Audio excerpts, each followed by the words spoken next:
arrested and facing criminal charges, misdemeanor or felony, I think you better call Donnell. purchase a product that causes you or a loved one harm, I think you better call Donnell. when your loved one is neglected and abused in a nursing home, I think you better call Donnell. that's right, you better call Attorney Darnell Lyles and get represented right. And the first consultation is free. Yes, free. So call right now, 219-939-9LAW. That's 219-939-9529. Attorney Darnell Lyles. Darnell Lyles. The IRS doesn't mess around. If they think you owe them money, they will take it. They can garnish your paycheck and seize your bank accounts too. So if you owe back taxes, call Covington Tax Solutions. They can save you thousands if you qualify. Call Covington Tax Solutions now for a free consultation. Call 872-257-4631. Call 872-257-4631. Covington Tax Solutions.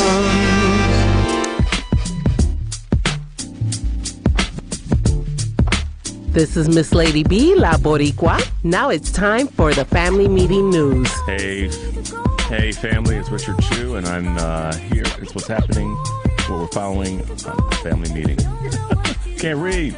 I can't hear myself, E. It's like there we go. I couldn't hear myself. Attorney General Merrick Garland moved Friday to end sentencing's decades-old disparities that have imposed harsher penalties for different forms of cocaine and worsened racial inequity in the United States justice system, sending thousands of predominantly black men to the federal prison system. Federal law has imposed harsher sentences for crack cocaine, even though it isn't scientifically different from powder cocaine. Garland instructed prosecutors in nonviolent, low-level cases to file charges that avoid the mandatory minimum sentences that are triggered for smaller amounts of rock cocaine. St. Louis Mayor Tashara Jones has appointed a reparations commission that will recommend a proposal to begin repairing the harms that have been inflicted by slavery, segregation, and racism. The new commission will hold open monthly meetings. There is no stated deadline for recommendations. Nearly half of its 300,000 residents are black, and many of them live in segregated North St. Louis, where rates of crime and poverty are high. The median household income for white St. Louisans, is that right? I don't know. That's crazy. But white folks in St. Louis is $55,000, nearly twice the median income for black households, which is $28,000. The volunteer 9-member commission will ultimately recommend how the city should make reparations. Like they really need to think about that or create a commission.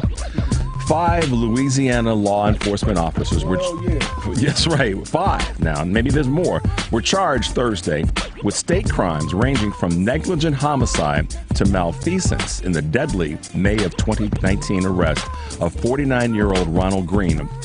Death authorities initially blamed a car crash before long suppressed body camera video showed white officers beating, stunning, and dragging the black motorist as he wailed, quote, "I'm scared."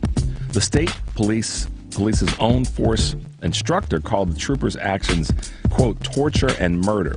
Troopers denied the existence of a body camera footage, exonerated Green's resistance on the scene, and pressured authorities to make an arrest in the case. Wow. Officers were heard on the video taunting Green with words, quote, "S hurts." As y'all know what we're talking about, doesn't it? Wow. Authorities told grieving relatives that the 49-year-old died in a car crash at the end of a high-speed chase near Monroe, an account questioned by both his family and even an emergency room doctor who noted Green's battered body. Still, a coroner's report listed Green's cause of death as a motor vehicle accident. A state police crash report omitted any mention of troopers using force, and 465 days would pass before state police began an internal probe. Let's see what happens next. I think we know where we're going. 18-year-old native Jalen Smith has made history as the youngest black mayor ever to be elected in the country. Smith is a new mayor of the city of Earl after receiving 218 votes in a runoff election against opponent Nimi Matthews Sr., who obtained 139 votes. The town's population is roughly 1,800. Smith's goals are to improve public safety, tear down abandoned houses, and improve transportation, and bring a grocery store to town. Sounds like a good idea. Smith, a student at Arkansas State University, said in quotes, "You're never too young to want to make a difference in your community." Wow, E. Please visit our webpage, tfmradioshow.com. You can also find us all over social media. Like, subscribe, and follow us on Facebook, Instagram, and Twitter. If you roll with Twitter, that is. You can also subscribe to our YouTube channel, where you can see me and Big Head E over there to view us live. I'm Richard Chu, also known as the Black Asian Dude, and it's 4 p.m. on Sunday, which means that it's time for the Family Meeting Radio Show.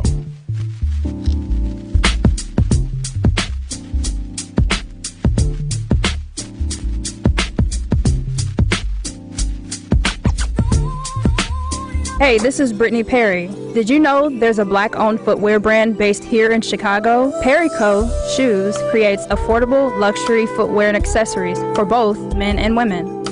Whether you're in a suit or out with friends, they provide pieces you can wear on a daily basis. Breaking barriers, inspiring style. Visit www.perrycoshoes.com to purchase a pair today. That's www.perrycoshoes.com.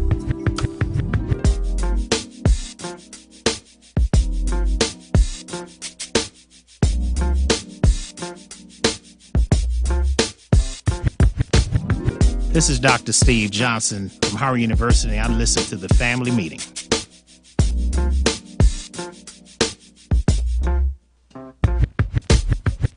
Hello, this is Dr. John Artis from Health on Earth Wellness Centers. You can visit us at www.healthonearth.org, and I listen to the Family Meeting. Welcome to the Weird of the Family Meeting for the last broadcast of this year, 2022. I'm your boy E. That voice you heard there, and thank you for the news partner. Always. The Black Asian Dude. Grab your phones, find us on social media, like, subscribe, and all that stuff that you do on YouTube, Facebook, and if you still rock with Twitter and Instagram, and TikTok somewhere. We're on TikTok. I don't know how, though. Well, we should start taking... I don't even know how to do a TikTok. We should start taking edits out of the show and then dropping them on TikTok. Okay, yes, easier said than done, but I hear you, though. Okay. That's where the conversation continues when we're not here. Somewhere on social media, maybe on TikTok. I don't quite know, because I don't know how TikTok works.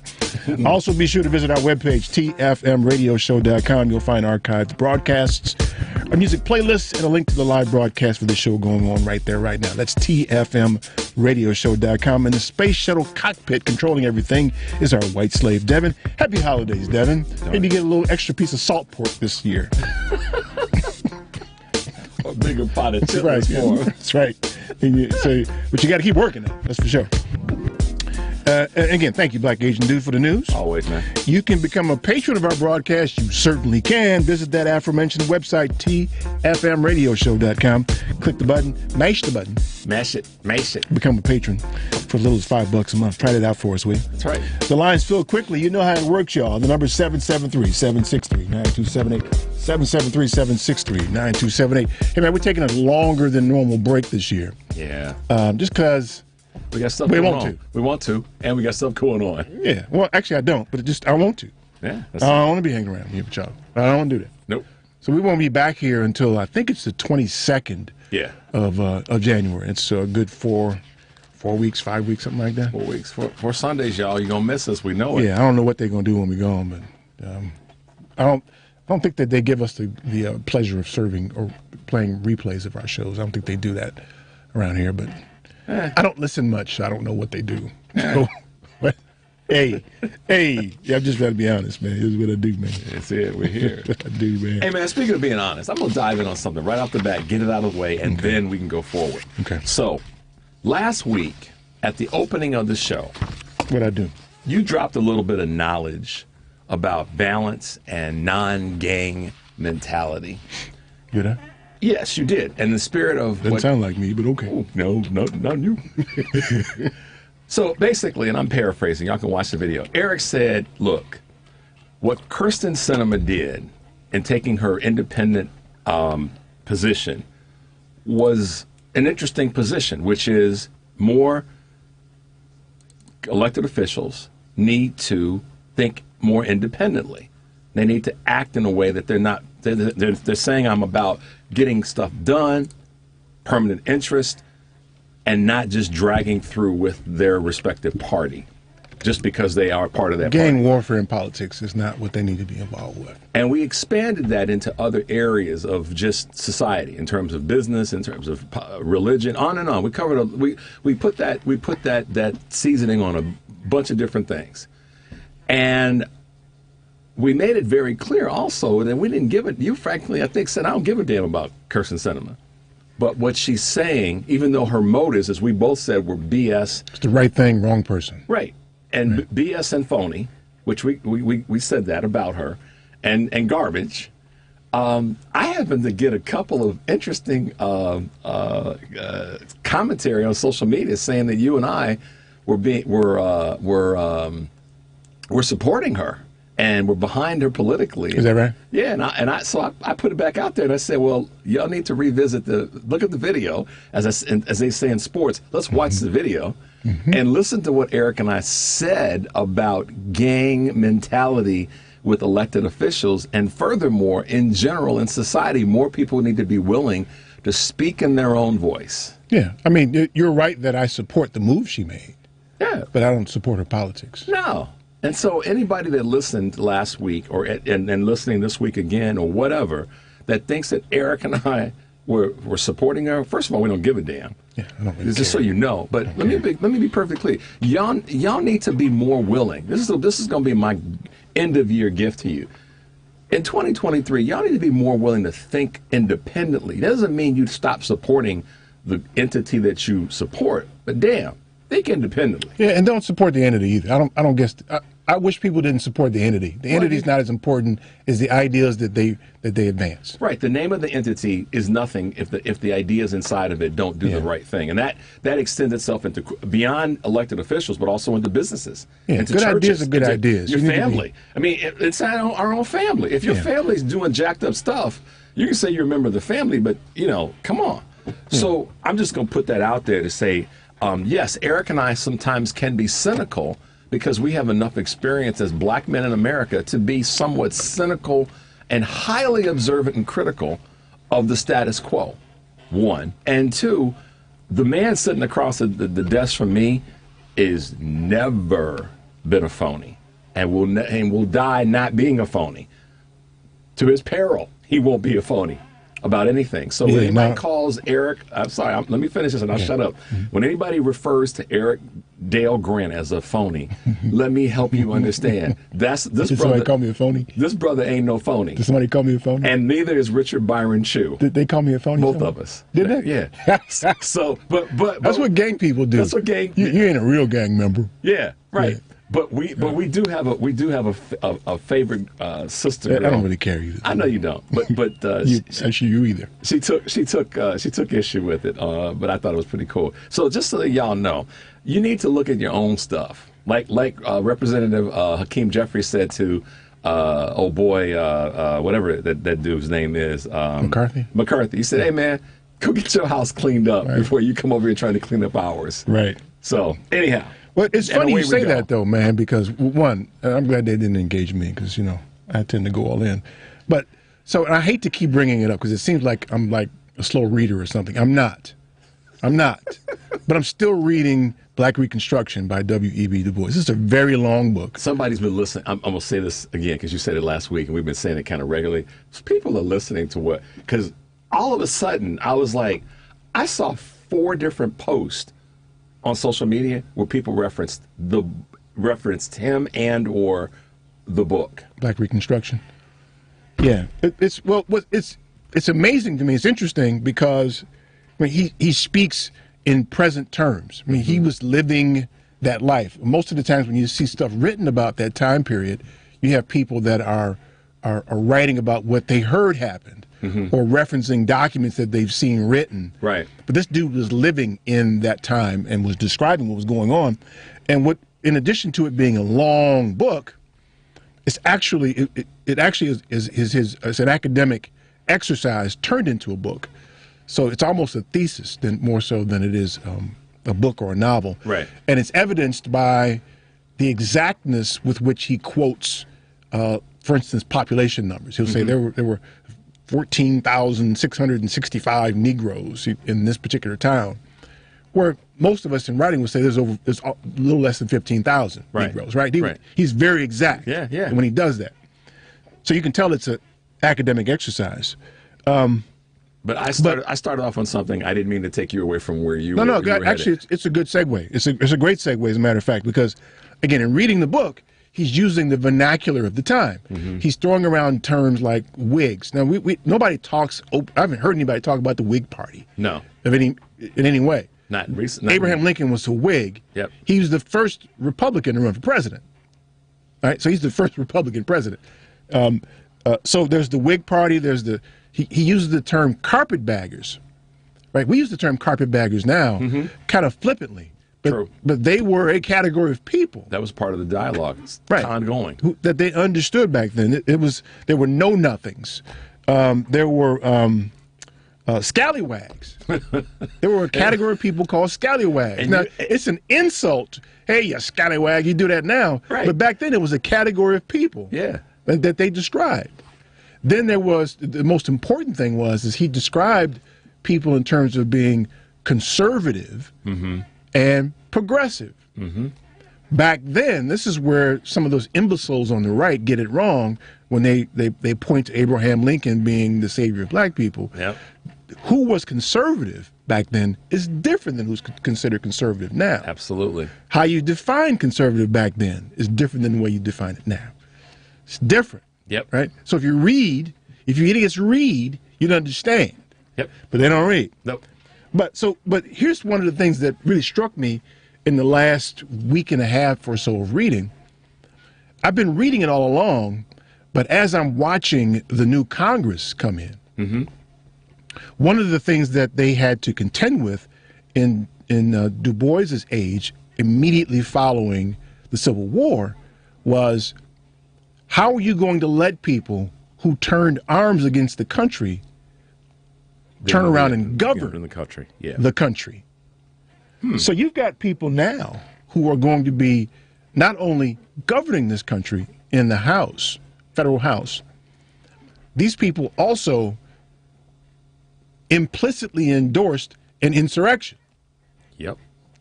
Which is it more or less the same as turning arms against the country. Because given the tools that we have now, which one of the biggest tools is communication, or the tools of the mechanisms of communication could be viewed as arms. Yeah, exactly. I mean, you can. So they were against the peaceful transfer of I don't like to use the term power, leadership. Right. Power just seems like it's some space age somewhere. But anyway, they were against the peaceful transfer of leadership in this country. And there is, I think it was Talking Points Memo, released a list of text messages from some 30-plus people in Congress who were espousing in their text messages to the chief of staff in the White House all kind of crazy kind of things that you could do to not support the peaceful transfer of leadership. 34 elected United States members of the House, and they're all coming back. We're saying here's how we can become circumvent traitors. The will of the people. That's even better. Ooh, must be a well-read man. Read slow or not. Circumvent the will of the people. 34 people who are in a position of leadership should be leading, not destructing or causing a conversation around destruction. Right. And they did. And here's so talk about gang mentality. Talk about, being in the gang for the purposes, for the sake of being in the gang, not for any benefit of the masses of people. My God. I mean, come on, E. Yeah, but it's the same thing that they had to contend with back then. Keep in mind, you had a civil war. You had roughly half of the country who turned arms against the U.S. They did not support the U.S. or its Constitution. In fact, they wrote their own. They elected their own president. And now, after they have effectively murdered the president that was in office, now they want to be the people to govern. Yep. And so they had to make a pledge in some instances. There was different kind of mechanisms that they were trying to put in place so that these people could earn the right to once govern. And if you didn't do certain things, and it seemed like it varied from state to state, you get lost in Du Bois's conversation now because of the way he lays it out. But it looked like it differed. You had to do this or do that, and depending on the state, to have the right to govern. Mm-hmm. And it was amazing to see, and you watch it happening all over again, except nobody's putting in place anything to keep these people from governing. Right. No mechanisms are being put in place, and our mechanism, our biggest mechanism is our legal system, if you will. Right. And they're not doing anything to prevent these people from governing. This was an insurrection, by all accounts. Mm-hmm. You have people being sentenced to jail for engaging in an insurrection, and you got elected officials who supported their effort, who outwardly now support their efforts. Yep, and it's trackable. It's not a guess. It's not somebody's opinion. We've got a form of communication, a weapon that they used to make that point. This is what we should So be these doing. people who they're throwing in jail now for engaging in this insurrection, they can't run for office, but the people who supported them are in office. Not even can. They're in office. They got reelected. And we have. So here's the thing. They can't be good. No. It can't, under any circumstances, be good. In a mature democracy, that can't be good. So we got to talk about that. Yeah. That and your girl from Georgia, the horse-faced girl. Oh, Marjorie. Yeah, her, yeah. We got to talk about her, too. Oh, yeah. Oh, yeah. The number is 773-763-9278. Stay tuned for more of the Family Meeting. Raw sugar, babe. I guess high off your love, I don't know how to some of your raw sugar. I want some of your raw sugar. Hi, I'm Dixie Miller-Walton. Keep listening to the Family Meeting.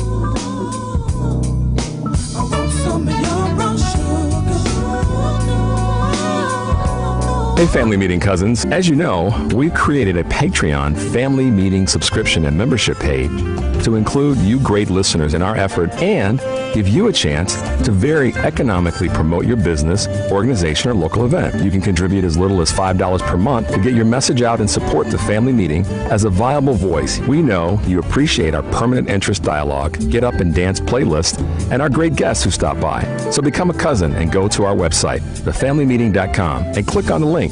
Policies issued by American General Life Insurance Company, Houston, Texas. Not available in all states. All benefits are subject to policy definitions, limitations, and exclusions. For details, visit qualityoflifeinsurance.com.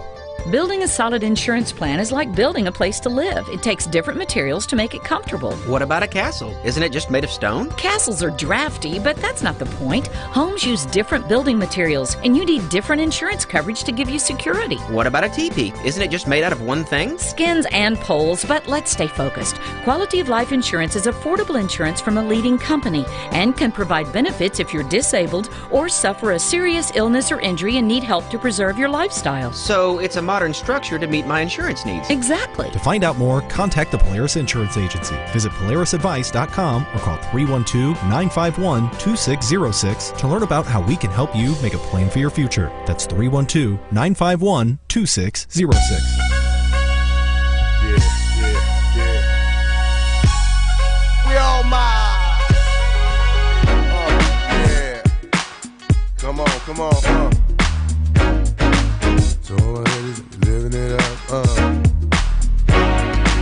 To everybody that be living it up, we say.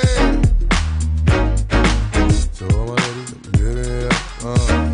Come on, baby, this is typical. Every day, one night thing. It's a physical. I'ma love you tonight, dang. Look, calling your name, go jump on in the range and roll over. I just really wanted to hold you. The time, get to know you. That's a good chick. Before it's all over, I'ma meet this chick. Probably treat this chick more better. Cause if you ain't no thugs and ladies go together, popping my collar. Hi, this is Tommy Nelson. Visit me at A Custom Cabinet Design, Facebook.com. Welcome back to the Family Meeting. I didn't want to play any Christmas music this year, man. I ain't in the mood for no Christmas music, man.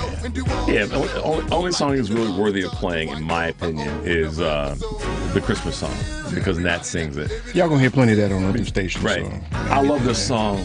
I love the lyrics, but I don't know if it's a synthesizer that's right behind the main vocals. Mm-hmm. You mean this song? Yeah. Oh, Ja Rule? Okay. Yeah.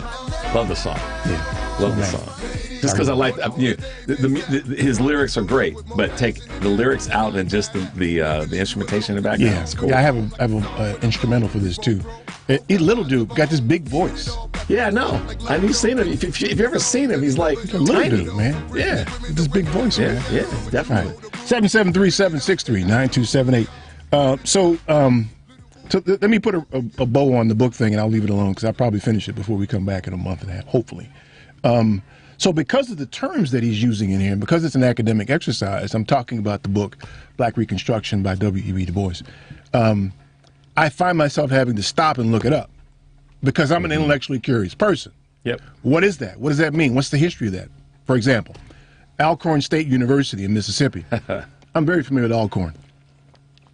I never knew who Alcorn was named after. It was named after a former governor of Mississippi who seemed to have ridden the line between supporting suffrage for black people and otherwise, depending on what suited him politically. I didn't know that. Right. And so to hear Du Bois talk about this governor Alcorn, I had to look him up. So what it does is I have to stop and figure out who he is. So it's almost like when you're reading something. Remember we used to do this, Eric and I, nerd moment. You read something and you have a thesaurus next to it. So you go, like what does that mean? What does that mean? Yeah, look it up. But then, once you start, you have to look online for these people, right? Yeah. You go down a wormhole. Yeah. Right? Chase the dude. Golly. Yeah. So what happened? Slave owner, that kind of thing. So anyway, that's why it's taking me so long to read the book, because Du Bois is talking in his language of the time, his vernacular of the time, and he's referring to people and terms that I don't completely understand. Yeah. Yeah. No. Did you get when he used the term scallywag, I was like, oh, he called my man a scallywag. Oh, snap. But then you realize it's like, well, we use it for what we've used it in our lifetime for is to denigrate someone. Right. But it was in his time it was too, but they referred to themselves. They were a team. Yeah, they were a team. They were a gang. Yeah. They don't the Know Nothings, for instance. You should look them up. Interesting how they went about their business. The Know Nothings, a political party. In the truest sense of the word. So what struck me is that this country is once again getting ready to do the same thing. We're getting ready to allow, without any resistance, insurrectionists to govern. And to think about it in that frame, it's maddening. It is. It's crazy. So I was thinking to myself, I was comparing and contrasting the horse-faced lady, Marjorie Greene. Taylor Greene, right. Yeah. Marjorie Taylor because she's gotten divorced from the Greene part of her. Her husband dropped her horse face behind. Anyhow, go ahead. I heard about that. That's right. She said she was holding around with people in the health club. Right. Okay. Yeah. That's real Christian. She did a speech, I think it was in New York, to a group of young Republicans, I recall saying. And so she was talking about, had she been involved with the insurrection, they would have been armed and they would have succeeded. Well, what the hell does that mean? Yeah. What the hell does that mean, man? How do you say that and then go govern?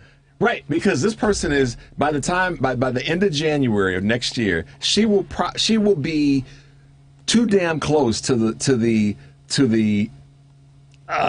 impact of what she wanted to do could happen. In other words, I'm being soft and saying she's too damn close to the White House. You getting ready to give the gun to the monkey again. Right, because what is she could end up being speaker with these crazy folks. Yeah, absolutely. That means she's third in line for our country. Y'all understand that? You absolutely. Hear me? You hear me? The same person that said, if I had been in charge, we would have been better armed and we would have taken over. She could be third in line for the presidency. Yeah, and so in an interview, I think following the speech, she referred to Joe Biden as a piece of ass. Yep. He's a piece of ass. Now, listen, y'all know, y'all jump on me about picking on Biden because he's old and you don't talk so good and for being a mediocre man. He's a mediocre dude. He's a mediocre politician. I won't say he's a mediocre man because I don't know the man. He might be a mediocre politician. Well, I mean, relative to the feats, like Bill Clinton was a Rhodes Scholar. Right, okay. I'm talking about your accomplishments in life. His accomplishment was getting elected a whole bunch of times. Right, and you can peel apart the legislation, blah blah blah.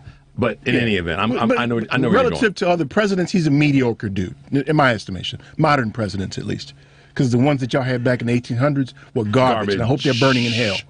Garbage. So, I'm comparing the horse face lady. I should stop calling her horse face. Why? Is that illegal, Devin? Can I call a woman horse face on radio? Is that against the rules? No? Okay. Maybe I'll stop. Well, do you want stop insulting horses? Oh, okay. Thank you. I mean, what's wrong with you insulting horses like that? Y'all can send emails about that, and I'll spam it, so don't worry about it. So I was comparing her to Representative Ocasio-Cortez, right? Both are disliked. Mm-hmm. But think about why they're disliked. Think about why they're disliked, right? Think about the intellect that comes out of each of their mouths. Think about the preparedness that you see each of them exhibit in their duties as a representative. And how they're treated by our friends in the mainstream media. Let's be honest. Because y'all know if AOC had said that, those same sentiments, they would have treated her like Kaepernick. They would have opened up an investigation on her. Yeah, which they plan on doing anyway, impeaching and all that other kind of stuff. But think about that. Think about compare and contrast someone who's supporting an insurrection, and the other one who, if you Google her talks while she's serving in her duties on her committees, the thoughtfulness with which she questions people in hearings, the preparedness that she has when she's interviewed, how she's read in on the subjects. She ain't perfect. Nobody is. Nope. But they're both hated. Yeah. Both of them are hated by groups of gangs.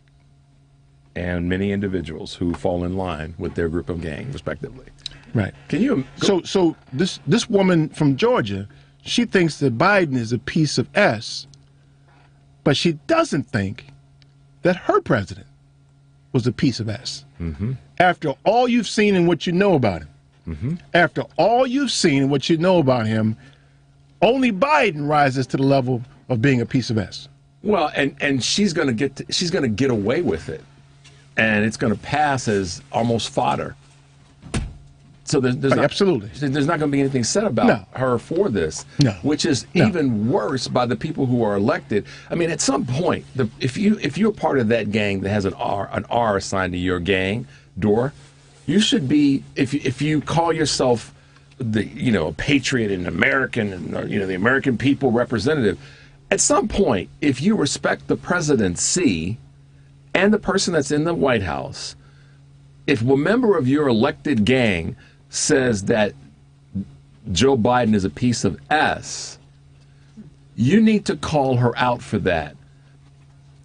When Speaker Pelosi wasn't crazy about some of the things that were going on with some of the members of the Democratic Party or the Progressive, she did say, come on, y'all, pump your brakes in her way, but nobody in the R gang is stepping up to say, okay, that's our girl, but you can't say that.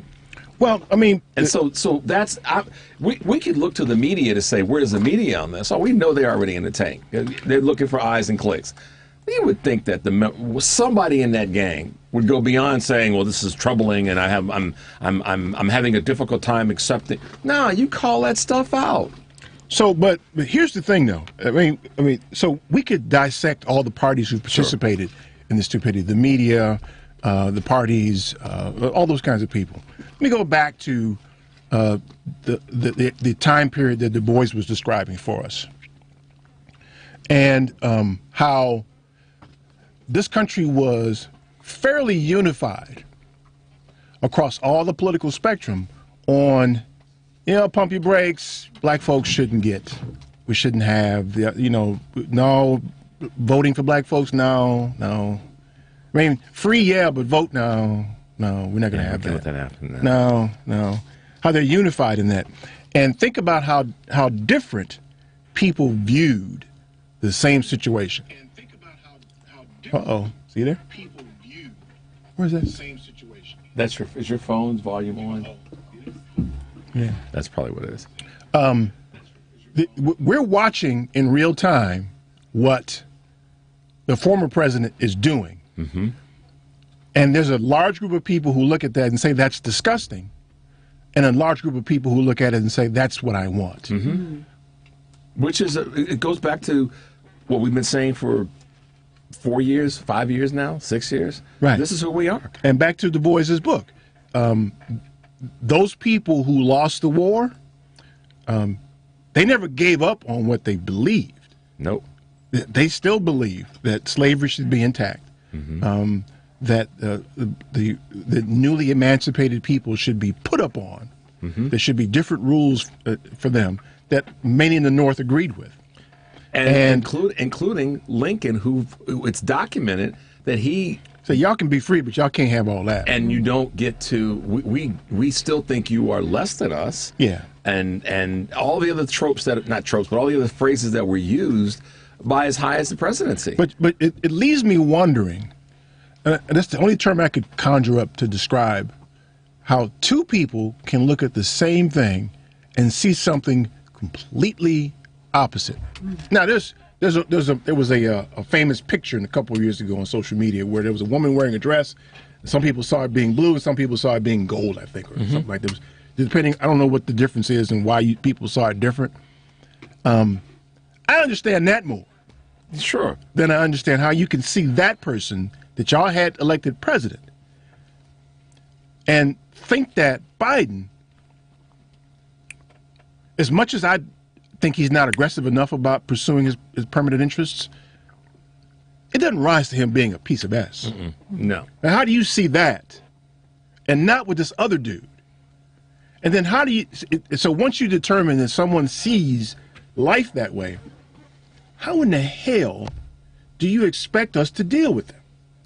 Yeah, and that's the overarching question. The answer to, as Eric was asking that question and working his own self through, how in the hell do we get people to think that way, and see that, say that, but not be able to go, oh yeah, and so is the former dude, or whatever. Yeah. Or how do you expect me to try to approach these people and try to win them over or convince them otherwise when they see things so incredibly different that what we saw as disgusting, they see as a feature. It's not about seeing. It's not about what they see. Oh, sorry. Welcome. So thank you. I believe that you're looking at it from the wrong lens. Is because they're not seeing. Well, I think they see exactly what they see, and that's what they want. That's their narrative. That's what they want, though. They want somebody like that. Exactly, but they're not seeing it that way. They're just painting it that way because they want to fulfill their narrative. I believe that they see the truth. I just think that they don't want to say what the truth is because they don't want to acknowledge that that's the truth. They don't want to acknowledge it. So they paint their own way of thinking, and that's why they're not seeing it like we are. I think this rises. We're fairly looking at it and actually engaging with the actions and trying to see, where they're going. But when they look at it, they want to repaint it. That's what Trump was really, really good at. He would look at one thing and then flip it and make it something else. Because a lot of then they just followed. This tactic works. We can get what we want. My brain goes down the road. That's giving them too much credit. I just think that's what they're conniving. That's all. But listen, that's the one mistake I think has been made by not the three of us, but I think in the greater number of elected officials, is not. I think that they are to take Michelle's piece of that and layer it over to what Eric asked. I think they do see it. But I believe that there's such fear, immense fear, and I'm watching our YouTube feed, and I agree with what Stephanie said. Marge is hated, AOC is feared. Okay, in the terms of the comparison, our power as black folks, our power as progressives, our power as progressive white folks in America, that's feared. So I always have to come back to why do I think these people are doing that or pushing that narrative, Michelle? It's because their fear is driving them to say, we've got to do something. We see what it is. Mm-hmm. I mean, if a car blows through an intersection, you're sitting there, you saw the car blow through the intersection, right? It wasn't like that was a deer that ran through. It was a car. So how do we change the narrative? Yeah, but see, here's the thing, though. There's some people who are playing it for political advantage. I know there's people. I'm not talking about those people. Okay. I think that they are worse than the people who actually believe it. There are people who actually believe that the former president is something special. So those are the people I'm talking about. And how then are we supposed to ever deal with them? Can you see them at some point in their lives saying, oh, man, my bad, I saw things wrong? No. Well, I think a lot of them are just so disappointed and fearful and upset with the fact that they don't have. I don't know. We got to be, all right. But how do we deal with them? The number is 773-763-9278. Stay tuned for more of the Family Meeting.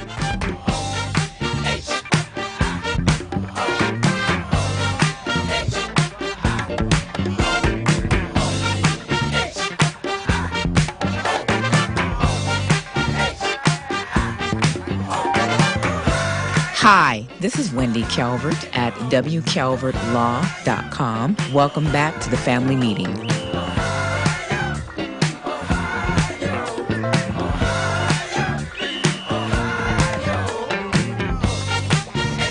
You have a pain that won't cease, a health issue that's not getting better. It may be time you visited Health on Earth Wellness Centers. With over 20 years experience, 4 Chicagoland locations, and patients that range from 2 months old to 93, Health on Earth Wellness Centers are fully prepared to meet all your chiropractic needs. We have state-of-the-art facilities in Crestwood, Tinley Park, the South Loop, and Naperville. Don't let being healthy be your last resort. Make it your first choice. Make an appointment today at healthonearth.org. That's healthonearth.org. A 2016 study estimates that 13.1 million Americans were victims of identity theft that year. Fight back against identity theft by signing up for Identity Guard. Identity Guard monitors your credit and identity information with alerts that can help you respond quickly if certain changes indicating fraudulent activity are detected, as well as help protect your computer from viruses, keylogging, and other serious threats. Plus, with Identity Guard's dynamic credit management resources and tools, you will have helpful information as you make better financial and credit decisions. Identity Guard includes $1 million identity theft insurance and lost wallet protection, and more if you ever do become a victim.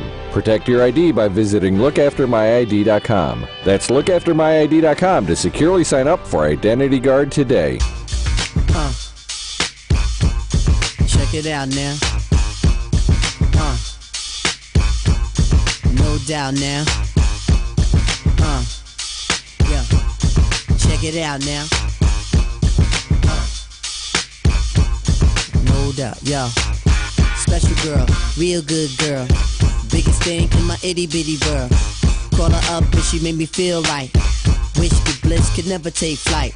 Sitting back with this is Rodney Harrington. Welcome back to the Family Meeting. Yeah, y'all. So, look, man. What? I want to make sure that we focus on a certain segment of the population. I don't want to characterize them as having been brainwashed because I think that gives them too much credit. And again, I'm trying to link what I read in Du Bois's book to what we see going on now. And I think there's a lot of similarities to the group of people who turned arms against the country in the Civil War back then, and the people we see now who are also seeking to govern. We had a lot of those people who were insurrection supporters who ran for office this time. A bunch of them lost, but a bunch of them won too. So in Du Bois's age, there was a lot of talk about you ain't welcome here. Mm-hmm. Because you turned arms against this country. But versus what they did back then is versus saying you ain't welcome here, they said you ain't welcome here unless you do this. Right. Unless you pledge allegiance or something like that, which anybody, you just say anything. And now all of a sudden you get to govern. There are certain people who believe certain things in their mind won't be changed. Nope. And they are in a position to govern at this point. And so we don't like them. I dare say we hate them. Because they stand against our permanent interests and the well-being of our physical body in many instances. Yep. And so I always hear this talk. I recently heard a lot of talk about the core of that party, that gang, moving on from the former president. They're going to move on from him, right? And what that may or may not be true. I don't know that I care, but I'm more concerned whether they still hold on to the that set of principles. Yeah, absolutely. Right? So you can move on from him because he's not an effective leader of that principle. But you still have the damn principle. Right. And that's a problem for me. I agree because and this goes back to Eric said this, I've said it. What are we going to do? Yeah. What are we going to do with these people? How are we going to engage? How are we going to engage with because we called this in 2017. We called it. We said, okay, the mindset is going to be the issue because this fool's going to be gone at some point. He's too old. He's going to die at some point. But they're still going to think that way. Still going to think and it's that a carryover largely from the Civil War. These people who Du Bois was talking about in his book that they had to contend with, not only did they find a way to get in to be able to govern again, at that point, the federal government had made provisions for black people to be counted and vote, and they voted black people into leadership all over the country. This same group of people, with insurrectionists against them, killed many of them. Yep. And never were held accountable for that. Just like today. Just like today. Like and today. so you let them in, and back then, not only did they kill people and eliminate all the black people from office, hell, I don't think there's a statewide elected official in Georgia at this point except Warnock. There's none in Mississippi that are black. No. So that's a carryover from the Civil War. Statewide. But not only did they do that, they went about the business of building monuments to insurrectionists. Which is one of our news stories. And they're fighting you tearing them down now. Yeah, right. And saying that because we want to tear them down, based on what they stood for, that we're not being patriotic.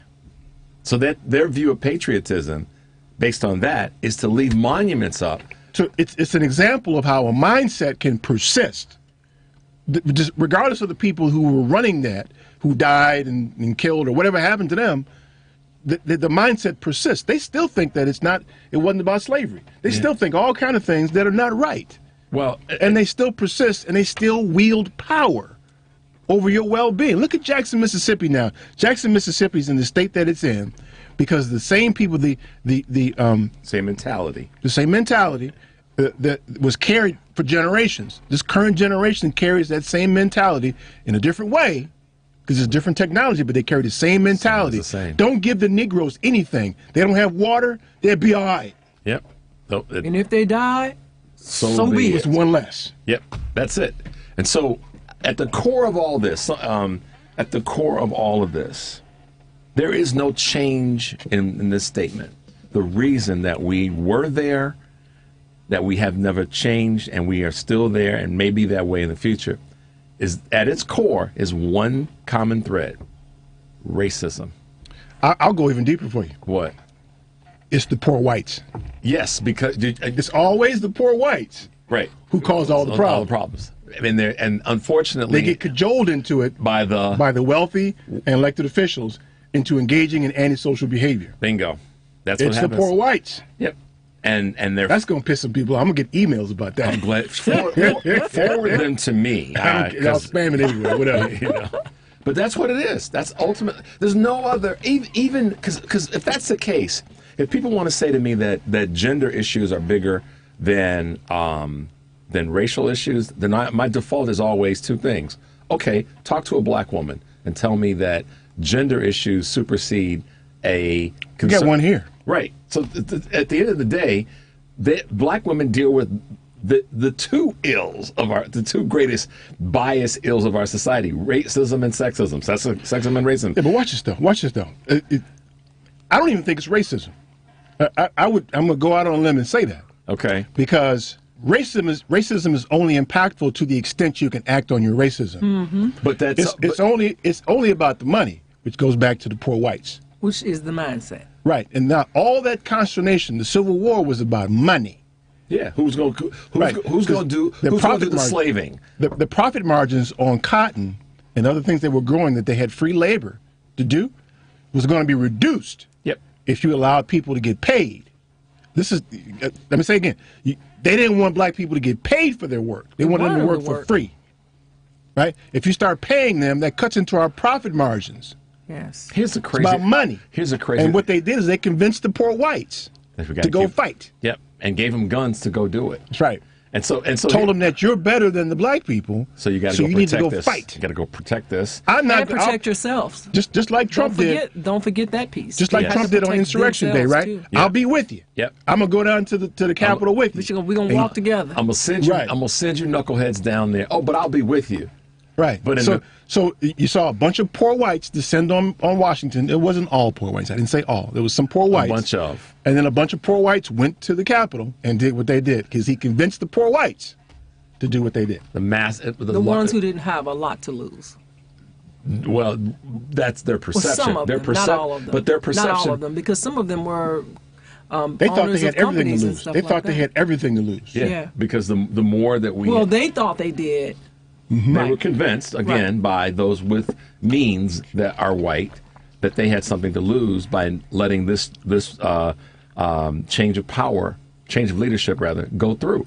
You have something to lose. And keep in mind now, so in this age, I'm going back to Du Bois now. In this age, it was at least socially illegal for you to stare at a white man. Ooh. There were laws that said you can't be caught playing checkers with a white person. There were that if you're walking on a sidewalk and a white person's coming, you need to get your ass off the sidewalk. Go on the other side. Okay, so what does that mean? the laughing barrel. So watch this. Come forward now to the new rules in Georgia where you can't give people water who are standing in line to vote. Mm-hmm. Silly ass rules. Same ultimate goal. Just a different time and a different tool, as I said earlier. Well, this is what it does, though. It empowers the poor whites. Yep.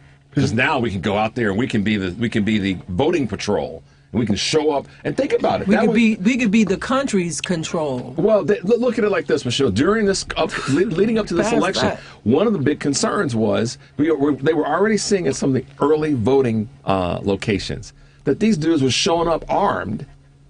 Yeah, at voting locations. Yeah, think about right after the 2018 election. Inspired by rich people. Inspired by rich people. Think about after the 2018 midterms when these fools were showing up at state capitals. Think at the beginning of the pandemic.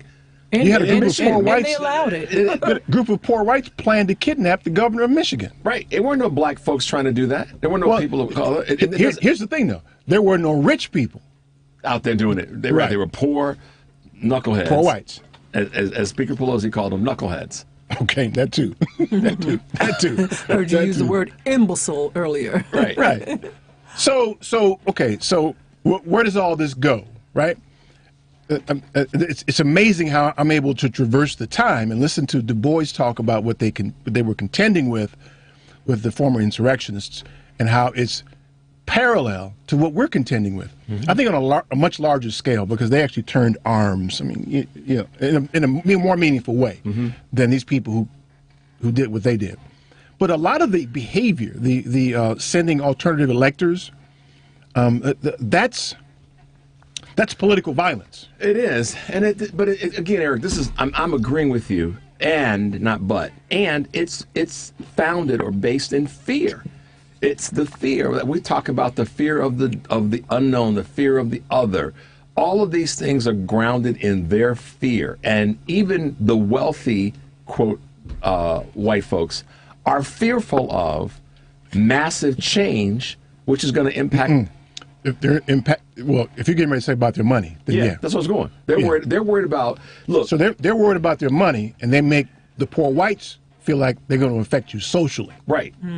Right. The Mexicans are going to come and bring disease to you. Right. Because it'll affect my money. Because the conversation about the Mexicans coming to take jobs, that's no longer their beef. It's they're coming in to bring harm to our safety and our wonderful white suburbs and our protected, fenced-in, broken-ass fenced-in communities. It's creating that fear. But that wealthy class, that upper middle class, is preaching this nonsense because they want to protect their money, their wherewithal, their largesse, their access. Right. That's exactly what Du Bois referred to as the growers. The growers are who we consider to be slaveholders. He called them growers. Yep. He called them the grower class. Sounds like Well, groomers. did y'all hear? You know, you're grooming them to behave that way. Did I send you? And I should have sent this to you, Michelle, as well. The thing I was talking about with Dr. King, where we spoke to the fact that that's like old man. It's been circulating for years, man. I know that, but I did that because I should have put a caption in. This is what I was talking about as a part of what Du Bois is talking about. And listen, a whole class of white Europeans were given land to do what with post-Civil War. Land was the most valuable thing you could have in that generation. But given land to go and harvest and build and all these other things. And to become self-sufficient. So post-slavery, you have, to Eric's point, the number of freed, non-enslaved black folks who had nothing given to them. So now laws are being created that if you didn't have a job or a means to earn a living, that was a crime. Meanwhile, you're a vagrant. Right. Meanwhile, you're giving white Europeans land and treasure to go out and build a life. Yet, purposely excluding people. Right. Which is really the theme of this country, is to purposely exclude people. Because we got a bunch of weak ass people, and they've been successful. Who have been. They have. Very successful. Well, because they've been, but look at the largesse they've been given. Right. Which all right, you gonna do the news this time, or you want Rich to do it? You got it? Okay. Number 773. Hey, listen, I see Marcus and Big R. I'm gonna get to them before that. Deal. Yeah, before next hour. Y'all hold on, okay? 773-763-9270. And I pissed somebody off about the poor whites thing. I know I have. Who cares? I know. Truth is true. I don't really care. Stay tuned for more of the Family Meeting. We gotta do it good. Like you know you should.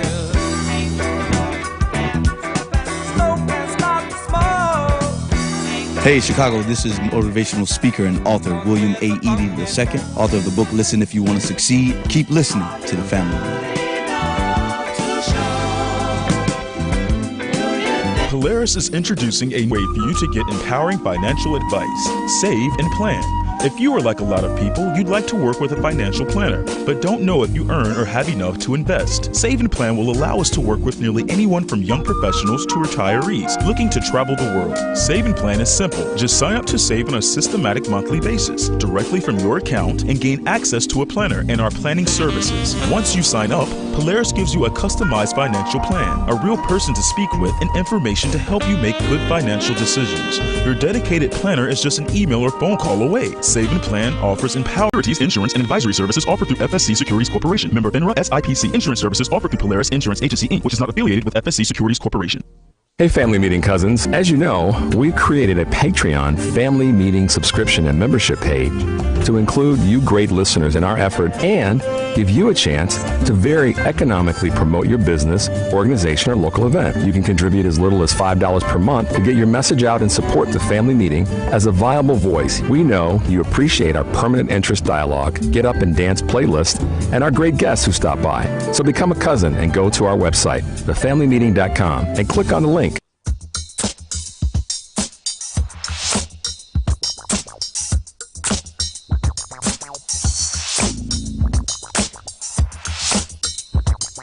Hi, my name is Audra Wilson, and I'm the president and CEO of the Shriver Center on Poverty Law.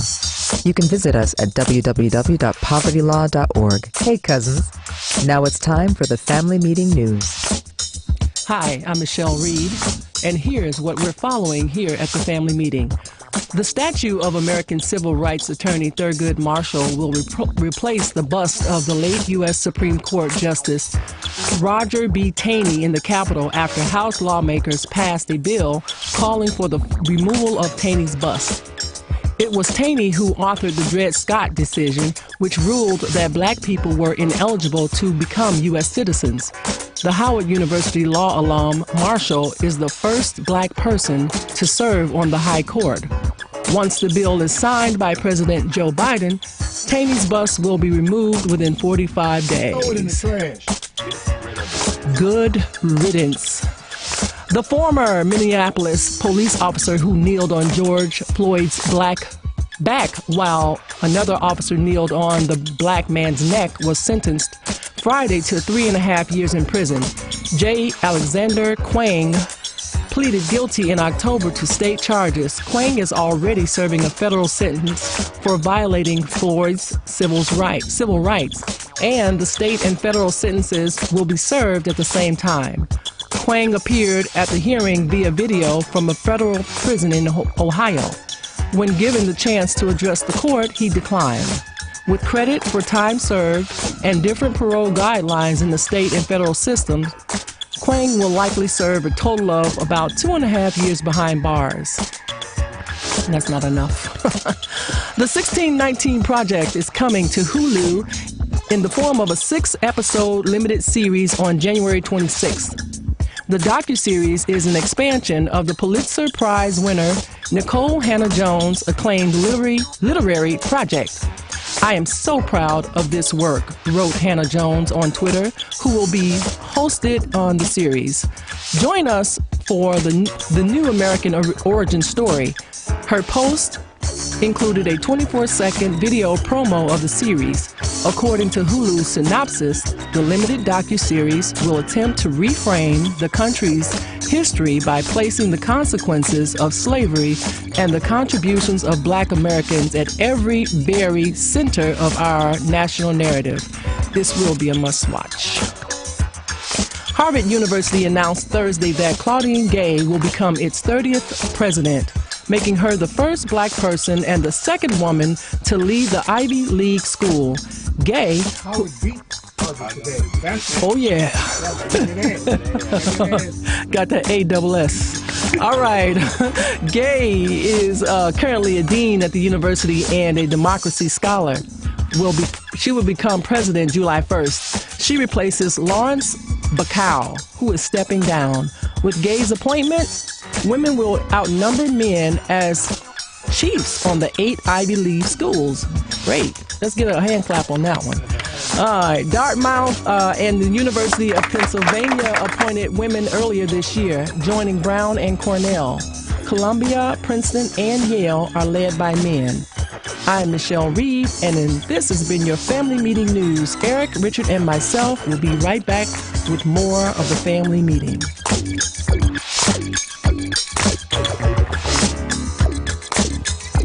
Joan Esposito, live, local, and progressive on WCPT Willow Springs is powered by ComEd. Lower your energy bills and reduce your carbon footprint with the ComEd Energy Efficiency Program.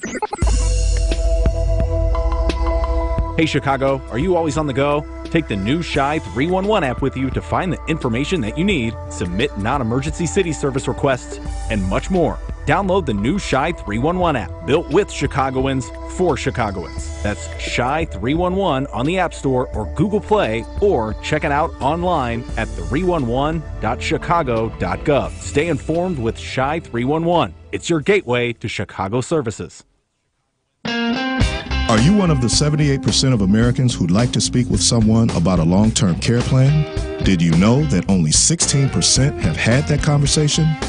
Call the Polaris Insurance Agency at 312-951-2606. One of the Polaris agents in Illinois, Wisconsin, and Iowa can provide you with useful material, like what long-term care currently costs and what it could cost in the coming years according to the Genworth 2012 Cost of Care Study.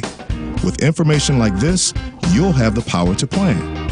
Call the Polaris Insurance Agency at 312-951-2606. Don't outlive your financial resources. What's the matter? Is he drunk? Yeah, he drunk.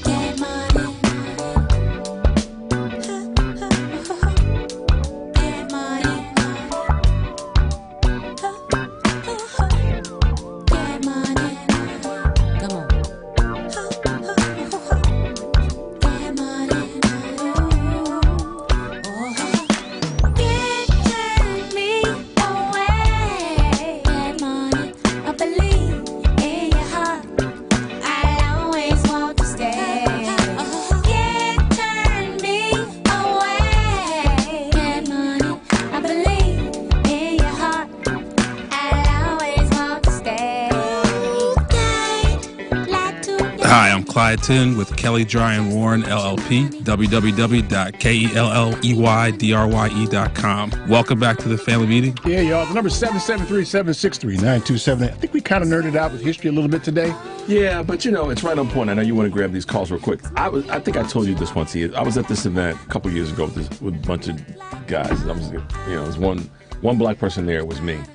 And it was one sister that was from North Carolina. But anyhow, these guys were running around. We had dinner one night. One guy happened to say, Michelle, he's talking about the greatness of the country. And this woman that I know from California was there, a white girl, and she was going on about just the amount of just the sexism that takes place. That's what's the word I'm looking for? Pervasive.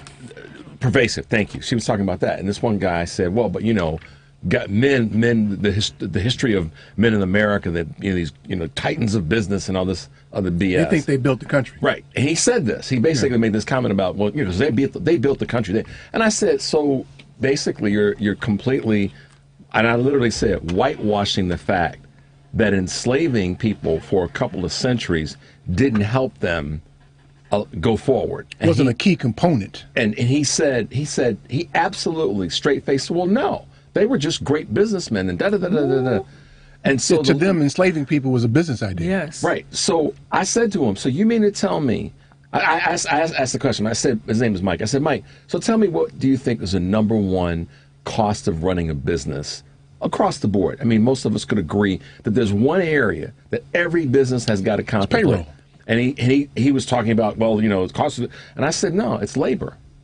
Labor is the connective tissue between all businesses. Only second to real estate. He couldn't get his brain, to go there and acknowledge that free labor. He's been taught that though. He has a different lens. No. He's been taught that. They taught him that. Exactly, but that's what I'm talking about. That's his lens. That line of teaching is his lens. Right. He can't see it any other way. We're great. We're wonderful. We do no wrong. We are captains of. We did this. Right. As Mitt Romney said during 212, we built this. No. Yeah, you may have been sitting in the chair, but orchestrating. An essential part of your plan, though, was to enslave people, and that's a crime against humanity. Right. And you need to address free labor. So to go back to Eric's point about just if I wonder what would the economics be? That's what you got to watch that show. You got to watch that. They're going to put a spin on that to see how much more money would businesses have made had they paid people. Where would you and I be if they had done that? Right. How well, much? See, that's the short-sightedness that this country engages in on a regular basis. They don't understand what Henry Ford understood.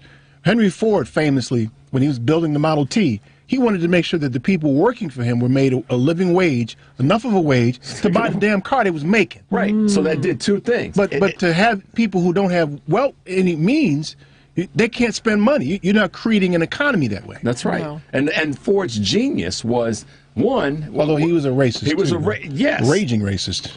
But he was smart enough to recognize, well, wait a minute, if the people who are building this can afford it, they're going to buy it. I'm going to make a market. One, they're going to buy it. And two, guess what? They ain't going to complain about having to make it.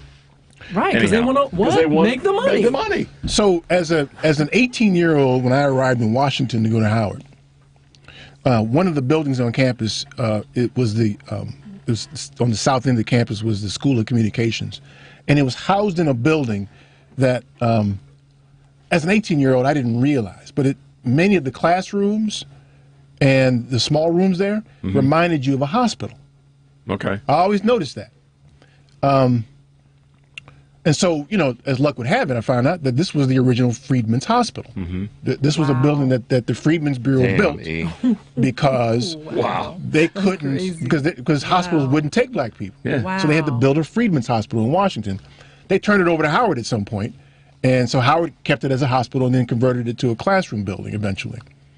They're getting ready to revert it now. It's a different story. But so I always wondered about the Freedmen's Bureau. There was always talk about the Freedmen's Bureau, which was housed in and around Howard at the time. And you were walking on hallowed ground. I was. And, as an 18-year-old, I'm at Howard. I'm good. This is where the party at. Right. Exactly. Go to class. You really understand. Think about this. So I would dare you, and I welcome somebody to direct me to anybody who wrote extensively about the life of the Freedmen's Bureau. Before, I think it was Andrew Johnson who ultimately killed it. It may have been Ulysses S. Grant.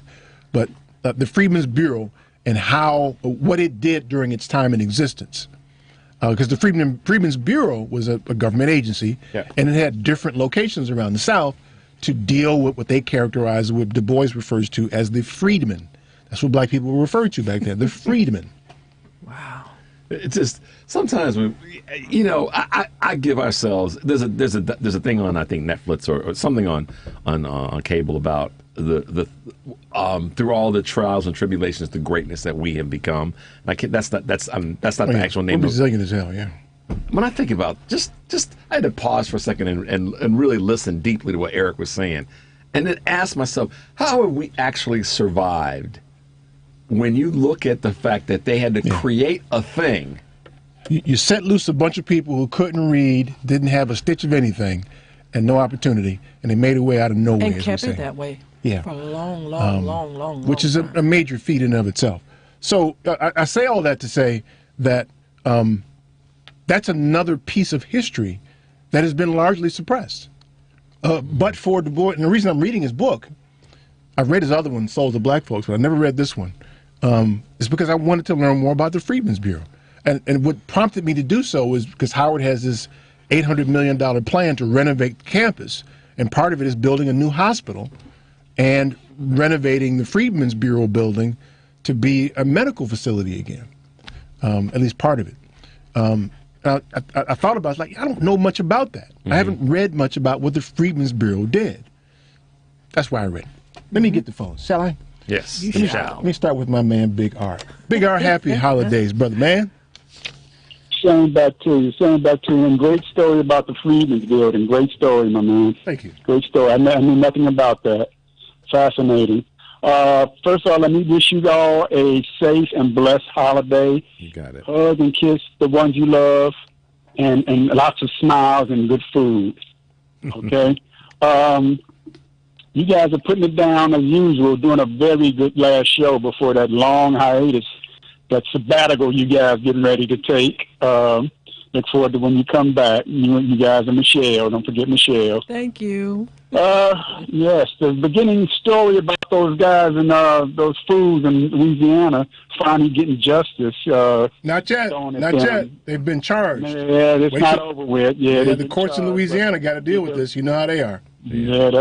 Yeah, but they got the physical video evidence, just like they had it for the gentleman with badges who probably shouldn't have badges, who killed George Floyd. I'm not going to go off about a lot of things. Last time I called you, I was a bit fired up. I drank too much firewater. I did a little relapse. And Adrian even threw down on me with his drunk ass. One thing I love about Adrian is, even though he's been drinking, he still makes a whole lot of sense. Yeah. He still makes a whole lot of sense and brings up some good points and good stuff. Back to these poor white folks.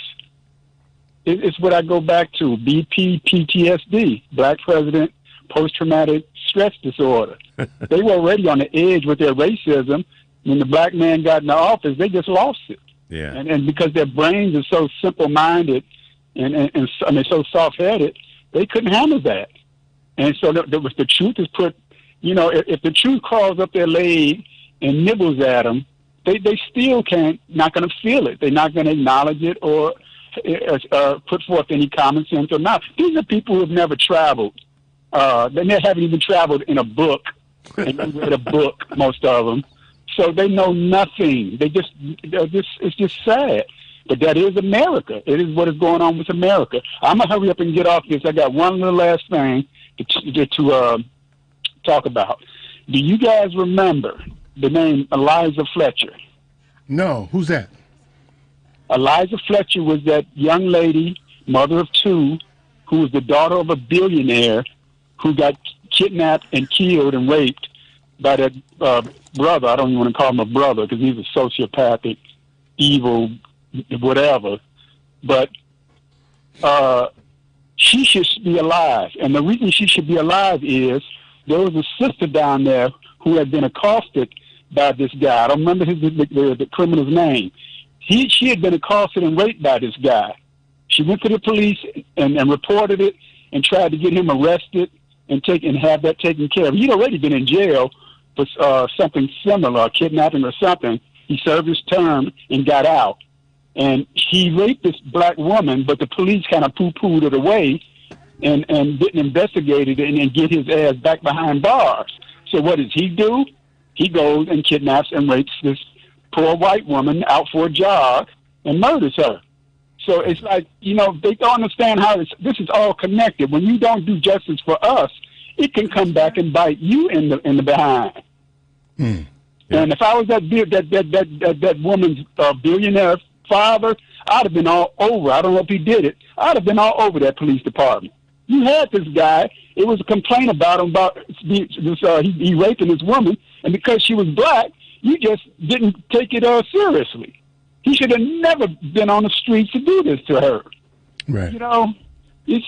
I'm gonna end it with that. Get to the rest of your callers. I love you guys. Be safe and be blessed. Love you back, and man. Have a wonderful New Year. I'm looking forward to it. I'm still fighting the big C. Me and the University of Chicago hospitals and my specialists and my oncologists. I'm feeling a lot better. Just had a great meal, lamb chops and potatoes and stuff. But it's all good. Keep your head right, man. You got to keep your head right in that fight, man. Keep your head right in that fight. That's the important thing. I got a birthday coming up in early February. I'll be making 64. That's right. So, you know, I'm looking forward man, to you that. old, man. You old as hell. Yeah, I'm old enough. I feel old. Hell. Damn, I know you that old, man. You old, man. My mind is still sound, though. It's still That's what old people say. You don't hear no 22-year-old say my mind is sound. Thanks, Big R. A lot of these poor whites out here, my mind is still sound. I'm not, you know, crazy, stupid. You can't say that. Listen, man, you can't say that because crazy people don't know they're crazy. That's right. Yeah, that's true. That's true. Crazy with a K. I think you need to stop right now because every time you say something, Eric has got something else for you. Yes, that's when you just back away from the table, We'll Big talk R. to you next Hey, man, year. we love you a bunch, man. Be well, all right? Be well, man. I know Eric loves me. I know he do. Oh, man, be well, man. Y'all some good people. Stay good, okay? Be safe. You All too, right, man. be blessed. Bye-bye. See you. I'm out. All right. I'm out. All right. Crazy people don't know they're crazy. No, they don't. That's why they're crazy. How can you tell? How can you tell if you're not crazy You don't or have crazy that, when you are crazy? You don't have that method to Well, you don't have, analyze you don't have any discernment Right. to be able to go. Every time somebody says it, I say, every time somebody says, well, I ain't crazy, I say, how do you know? Well, that's kind of like to tie this all together. That's when someone says, I'm not racist. Well, then how do you know? Because if you're racist, you don't have And you any. can't say that. You can't say and that. absolutely Why do you make need it to say true. that? Right. The fact that you got to say it is a the problem. It biggest means problem. that you might be what you're Maybe saying you you're say not. that. Exactly. I like that. That's insane, man. So look, I'd love for somebody. You can email us, info@TFM Radio Show. If you find anything, and I've been searching for the better part of 3 months now, for a book, a comprehensive book that describes the life cycle of the Freedmen's Bureau. And based on Du Bois's characterization of what the Freedmen's Bureau did, it was wrought with corruption and mismanagement of funds to the point where they just had to shut it down at some point. I understand that it did some good things, including building the Freedmen's Bureau Hospital. There was a Freedmen's Bank at some point because banks wouldn't allow black people to bank there. Right. So they had to put a bank together. Imagine that. Y'all hate these people so much who did all that work for y'all that you won't let them come to your little stinking ass bank. Yeah. Or your school. Or your hospital. Tony Braxton's What Have You Done For Me Lately? No, Janet Jackson. What Have You Done For Me Lately? Wait, let's just that's go. what it They went to sounds and tremendous feels like. strides to just keep people out. Look, and I can't understand why. Look, because they had no loyalty. They didn't even respect the people. Michelle, check They were this just out. using them. Check this out. That's exactly how they could do it. Try this on for a second. Let's just use the movie Green Book. You got a guy from New York that is part of, loosely, a family that's caused, or a family and a group of people that have caused havoc in neighborhoods in New York, also lightly known as organized crime. Havoc. Gang, white gang. A white gang. Yes. That is hiring a black man, or I'm sorry, being hired by a black man to drive down. Black gay man to drive into the South. Now check this out, y'all. One dude is from a skeptical group of people, being kind, and another dude is well educated, goes to the South and can't stay in one of their little funky hotels? Because you ain't, you know what? Think about that. Right. One is In their not causing eyes. havoc. The other one is. But the one that isn't causing havoc can't stay in a nice, clean hotel. Or can't swim in your little stinking pool. Right. If you got in there, you got to empty it. Like Right. the water's Just contaminated. think about that. The insanity that y'all have perpetuated. Well, y'all can't go to the same bathroom we go to. No. We're gonna build. We're gonna build a whole nother one. We're for gonna y'all. waste money to show how terrible we are at economics and business, Right. and build another No. bathroom. You can't drink out of that water fountain. We're gonna build a whole other one for y'all. Right. We're gonna waste some money rather than making more profit. And it makes no sense, but we're drinking the same water. It's not even black water. It's just different water from another tube. Hey, y'all. Marcus is next. The number is 773-763-9278. Stay tuned for more of the Family Meeting. Happy to see you, I can't pretend. I must admit, girl, you are looking fine. Won't you have a seat if you got some time? Yeah. Your sister told me you dumped that dude. I'm Zena Smith, the owner of Masters Plus Tutoring Program, and the Family Meeting will be right back. And my mama keep telling me you're the one. I can't lie, I don't think she's wrong. Forget the others.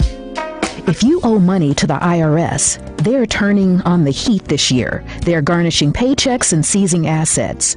Don't let tax debt destroy your life. Covington Tax Solutions will help you fight to get the best deal possible. Call Covington Tax Solutions now for a free consultation. Call 872-257-4631. Call 872-257-4631. A single K plan is a 401k plan designed especially for business owners and immediate family, regardless if they are incorporated or not. Single Ks offer both employer and employee contributions and in many cases have no setup fee or annual plan administrative charges. Single Ks are simple to administer with no government reporting required. Most importantly, this plan allows employees to access their savings via hardship withdrawals or loans. Visit our website at polarisadvice.com or call us about your business or organization's retirement plan at 312-951-2606 or email us at polaris@polarisadvice.com. That's 312-951-2606 or email us at polaris@polarisadvice.com. Polaris provides empowering advice for everyone.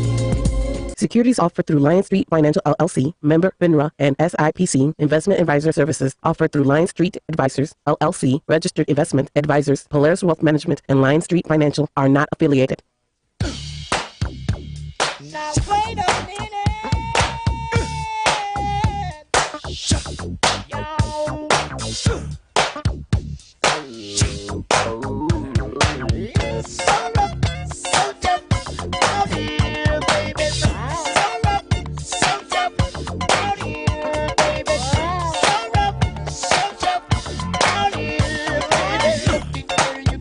Hi, I'm Chris Boulware, founder of itsashort.com. Welcome back to the Family Meeting. So during the break, y'all need to know this. Michelle and Rich were laughing at the poor whites. They were laughing at them for their stupidity. And Eric was egging us on, cheering That quietly while y'all from laughing the at the upper poor deck. whites, man.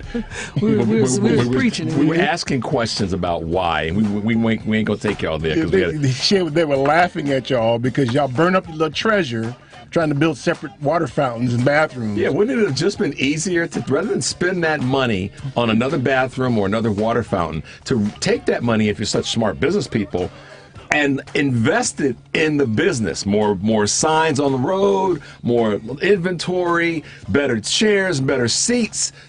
But no, like Michelle said, and she's right, the water just couldn't tolerate it. Was coming from the same damn well. Exactly. Too much. But it was more important for you to do that craziness than to go, oh yeah, we're gonna spend that money to grow the business. So look, what I don't want you to do is to continue to let the North off the hook. The North is not a savior.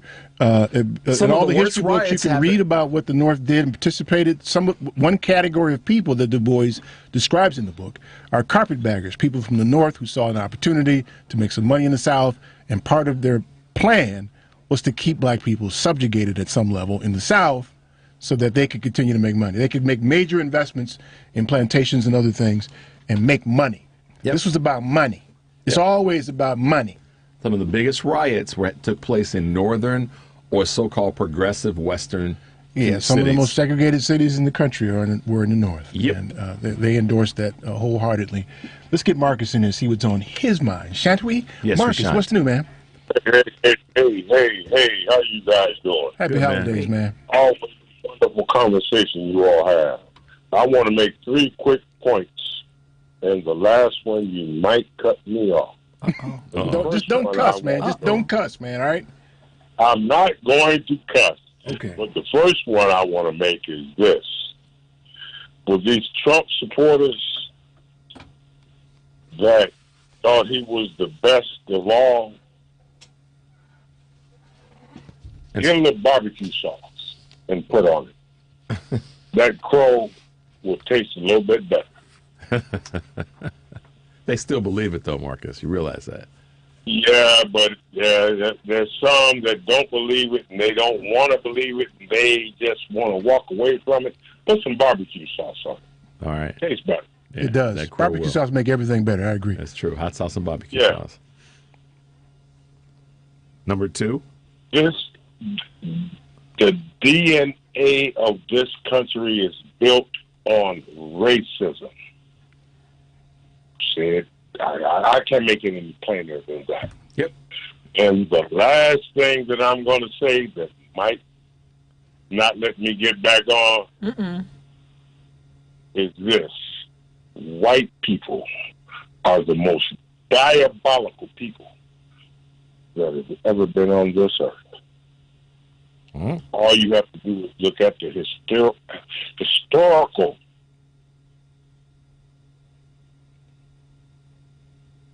He hung up himself. Oh.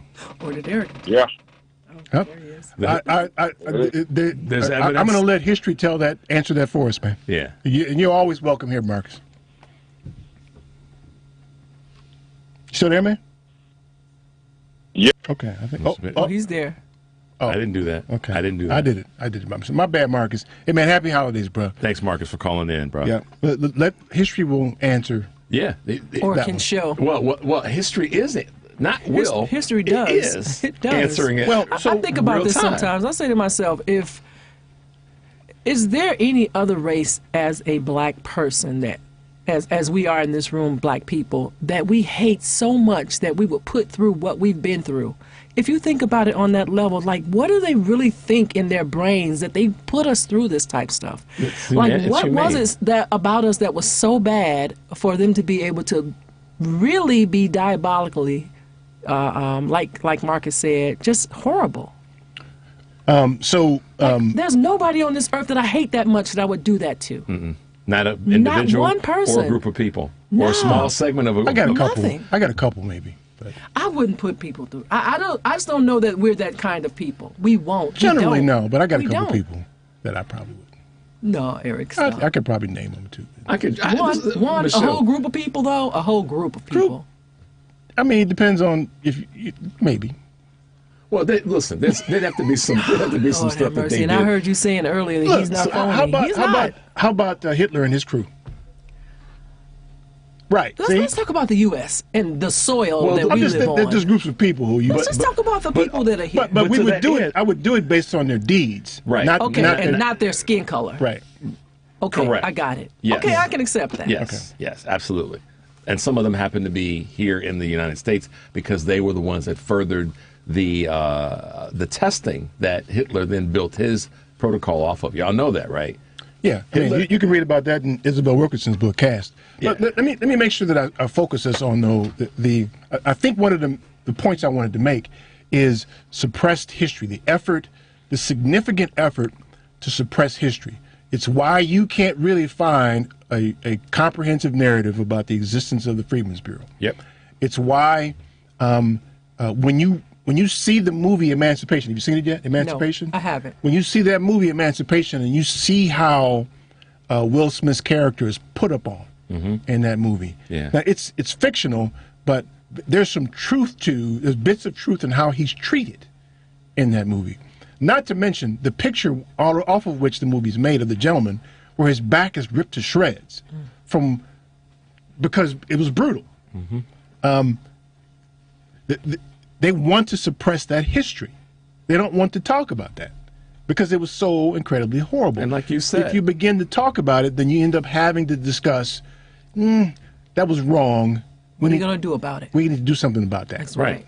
And you've said this so many times, Eric. If my ancestors did what those ancestors did, I'd be one to kind of run away from it too. Yeah, I ain't trying to. I didn't know my grandpa. He Right. I mean, so what Eric is saying is, look, we intellectually can understand how someone would put themselves in a position to be deniers of the Holocaust, deniers of slavery, enslavement. I can't understand that part. I can understand how you don't want to. You'd rather not talk about it. Right. But you can't deny it. But you can't deny it. You don't want to talk about it. I wasn't around for that. I didn't have anything to do with that. And a lot of it comes from the so-called progressives in America. Because they recognize, those of any people recognize, oh yeah, we literally didn't have any slave ownership or enslavement of people, but damn, we did benefit from this. And so oftentimes that's where a lot of the pushback comes from. Yeah. Let me get Matt in here. He wants to do a year in review. I want to talk about next year's laws too, by the way. Yeah.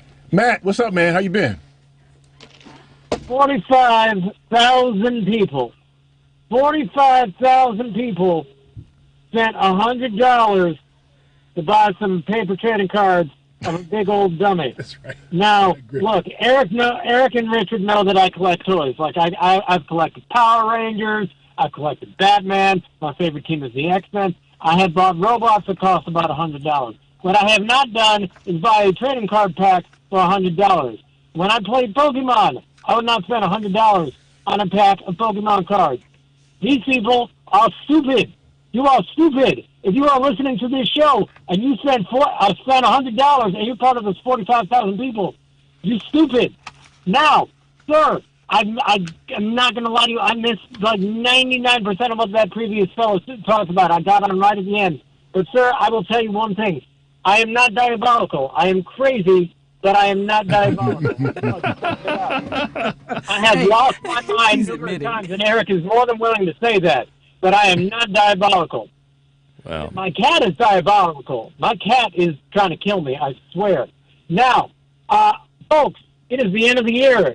Eric and Richard and Michelle, I'm still trying to get to Michelle? That's correct. Yeah, Michelle get to take 2 wonderful weeks off.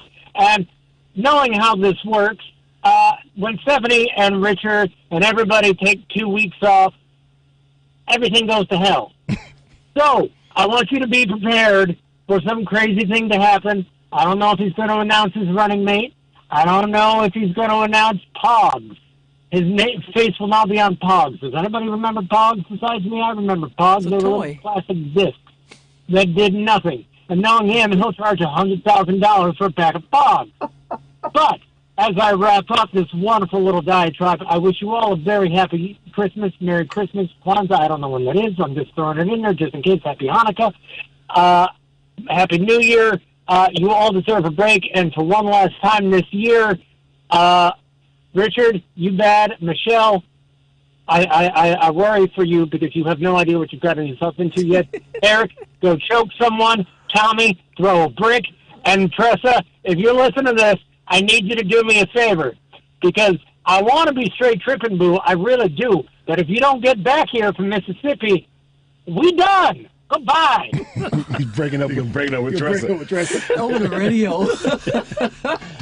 Hilarious. That's kind of cowardly, man. That's funny. A radio breakup. Let me get Chris calling from Rockford here. Hey, Chris, what's new, man? Happy holidays.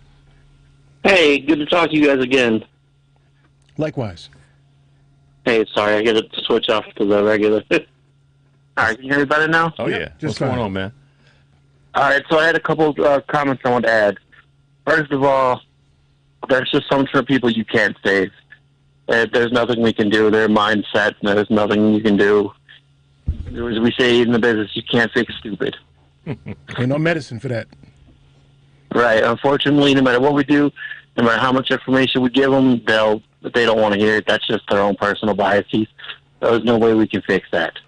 We can only best is hope that they'll come back later down the road or see if maybe there's people who are likely to be listening to you, maybe meet them and convert them. But at this point, we need to keep our own people together, worry about those others afterwards.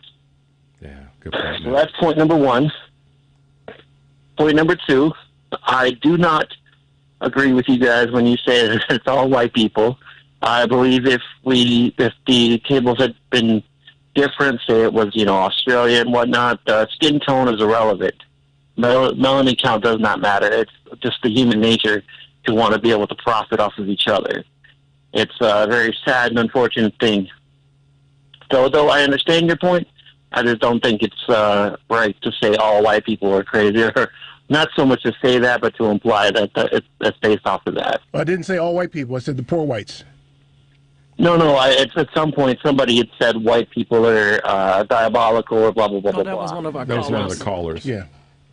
Okay, I got you. Yeah, it's not people. It's not the color. It's people in general. We're terrible creatures by nature.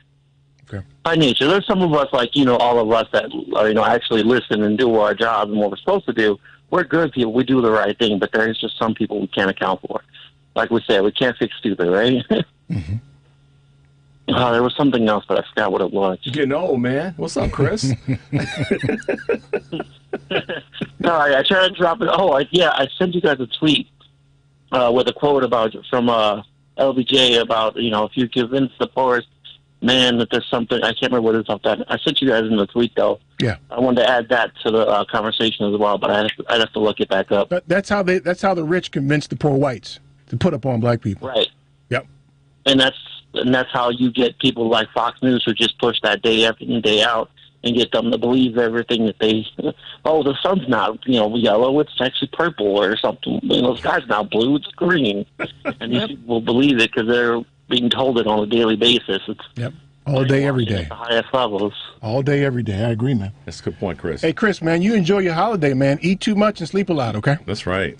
Oh, I'll try. I'm going to be working a lot, but I will definitely be then trying to enjoy my time, my family as much as I can. You guys should too. Okay, all right, man. Stay safe, Chris. Thanks for calling. Happy holidays. All right, fam. Take care. All Same right. to you. Yep. Let me get Ron calling from Michigan. Ron, happy holidays. Happy holidays to you, Michelle, Thank you. Eric, and Richard. Yep. The linkage between the U.S.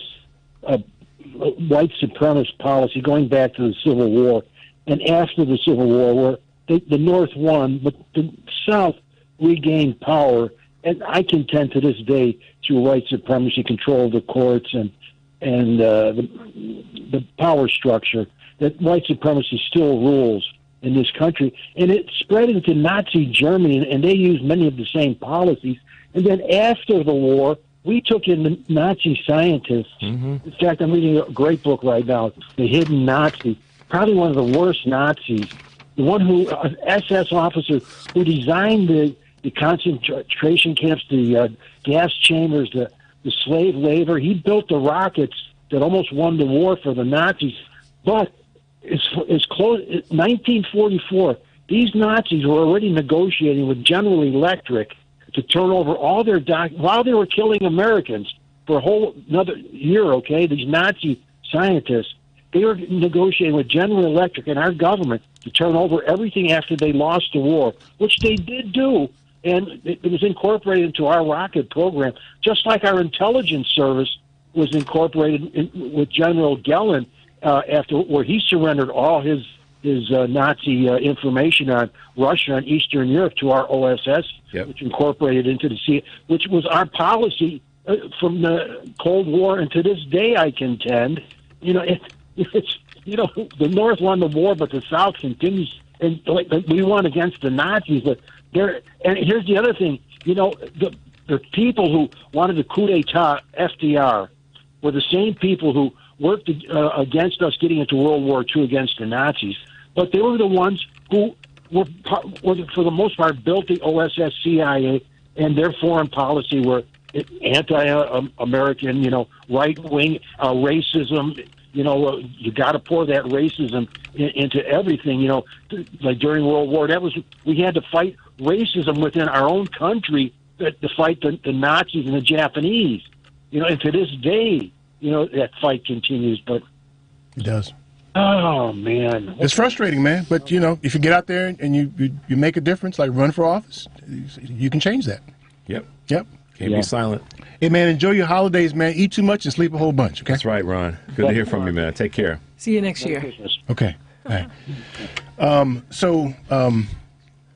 Ron kind of hit my point there, by the way, too. What I'm reading now is how the insurrectionists wrestled back control of the country. And they attempted to do so with force. Did not succeed, so they did so through elected office and the courts. Yep. Right? They got back elected office, they got into courts, and they began to erect monuments to insurrectionists.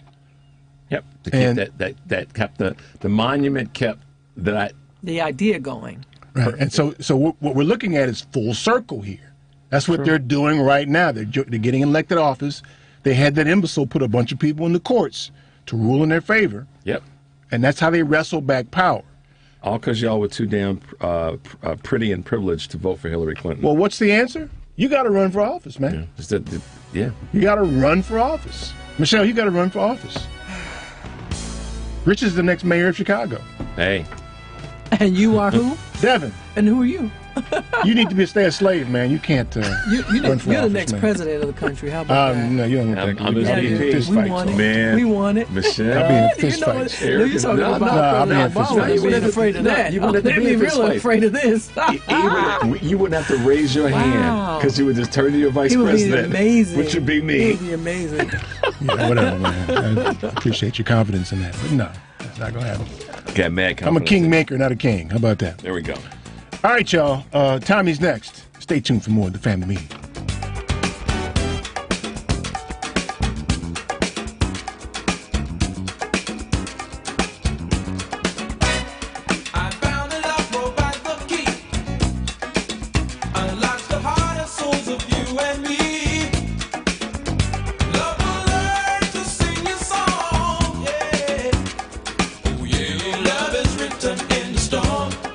This is Sue Myers, founder of Indivisible South Suburban Chicago. Keep listening to the Family Meeting.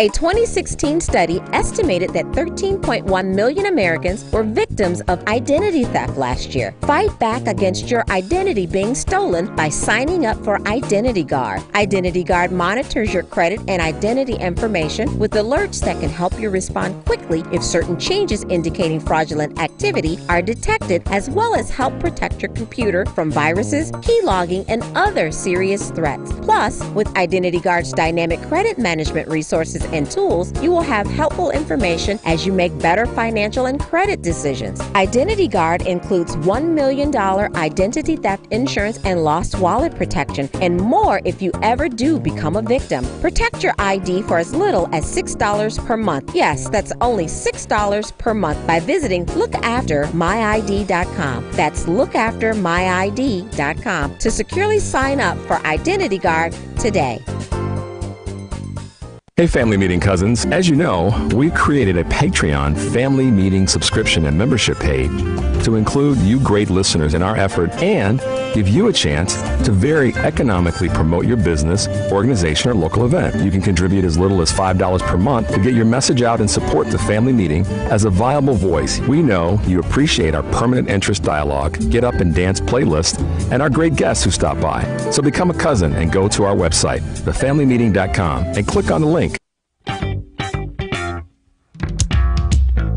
Pardon me, but what do you mean, who am I? My father is one of the richest men in this country.